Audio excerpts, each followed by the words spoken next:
The theme that sticks out to me the most in this verse is the idea of light versus the darkness. The gospel talks about the darkness so many times. John actually used that word 21 times just in the gospel alone. John 1:1-5 says, "The light shines in the darkness, and the darkness can never overcome it." A different version says, "The darkness can never extinguish it," which is pretty cool to think about. Like, no matter what happens, the darkness can't win over us. There are so many huge messages that can be taken away from this verse alone. I think it's pretty cool how the devil is called the Prince of Darkness and how Jesus calls himself the light. So it's like, no matter what the devil tries on us, if we have Jesus on our side, like, no one can be against us if he's for us. And I think that's pretty awesome to think about. Jesus told the people, "I am the light of the world. Whoever follows me will never walk in darkness, but will have the light of life." This is pretty cool to think about when you're actually on the light's side. We're on his team, so we have him. He has our back. One thing that, like, it seems obvious when I say it, but when you think about it, it's pretty cool, is that the darkness can never actually make the light disappear. When you turn off all the lights and you have one little candle, the candle just shines brighter. And it's like, no matter how dark the world is, the people of God can still shine bright, and they can still show their love for everyone in this moment. It's like the sky. You can't see the stars until it gets really dark outside. Just like in the worst times of your life is when Jesus stands out the brightest to you and when he speaks to you in different ways. In John 9, when Jesus healed the blind beggar, all the people were asking Jesus why this had happened, what he did to deserve to be blind. Jesus answered them, "This happened so that the works of God might be displayed through him." God knew from that boy's birth what he was going to do, that he was going to have to be blind from birth, even though he was sinless, so that he would be able to reveal something even better. God used him just like he uses us. Sometimes we don't know what the purpose is, we don't know why it's so dark outside, but he uses us just so that our light can end up shining brighter in the end, that somebody way in the distance, all the way down the street, can see our light shining in us. And they know that we're Christian, or they see something in us that they want, and they're like, "I want that. I want to be that joy. I want to have that happiness that they seem to have." And they come and they find our light.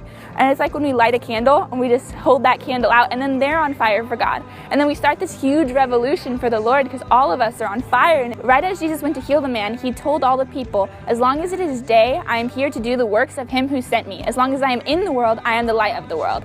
And since Jesus is our example, don't you think that we're supposed to be the light of the world too? What do you think that means? That means that we need to walk into the world and live every day as if Jesus was right by our side. Live every day, treat every person as if they were Jesus in disguise.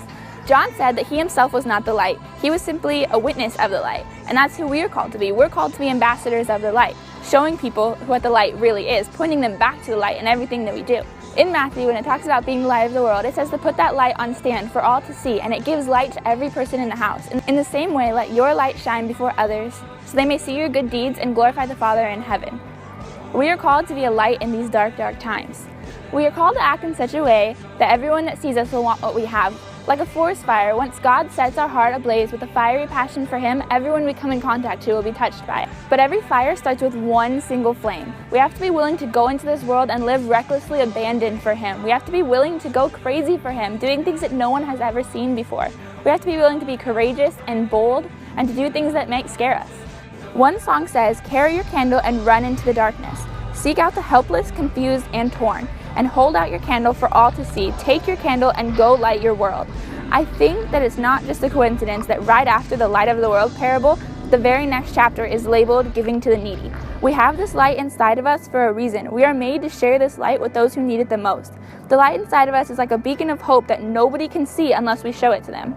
We can't just keep this to ourselves. What if Thomas Edison would have decided to only keep the light bulb to himself? Yes, it would have been awesome for him to have it, but it doesn't really help anybody else. He shared his light with the world because he knew that it was too big of a discovery to just keep to himself. Another song says, "Let your light shine and let Jesus shine through you." Sometimes we hide our light. Sometimes we're too busy focusing on our own lives that we just don't really care enough to shine brightly for other people. But there are so many people that are hopeless and that are hurt in this world that they need to see it. I mean, it's like a shiny brand new car. Yeah, it's cool to have, and like you can show people when they come over and flaunt it and everything.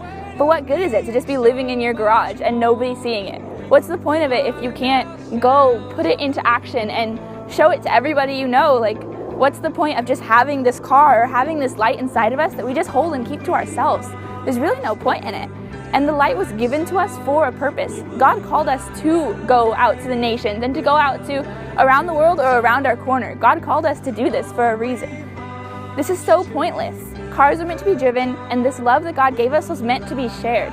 That's why I love that GCU gives people the opportunities to go into our city and make a difference. I see it every week in the neighborhood ministry. These children that are so hopeless, these children that have no love at all in their lives, but they come here and just for a couple hours we can make them feel worthy. We can make them feel like they don't have to worry about their home, if there's enough food or if there's enough clothes or a jacket. We can just let them be free and just let them have fun and show them the love of Christ. We can just be that love for them and show them that they do matter. That's why I want to be on the outreach team, because I spent the whole first semester working with the outreach team, and it's an incredible feeling just to give back like that. And I want to be in a leadership position so that I can show other people, that I can bring other students in and teach them what it's like so that they can go out into the world. And if all of GCU learns it, there are so many states that are getting affected, so many families that are getting affected by that light. And I just pray that I'll be able to make a difference through GCU and the outreach team.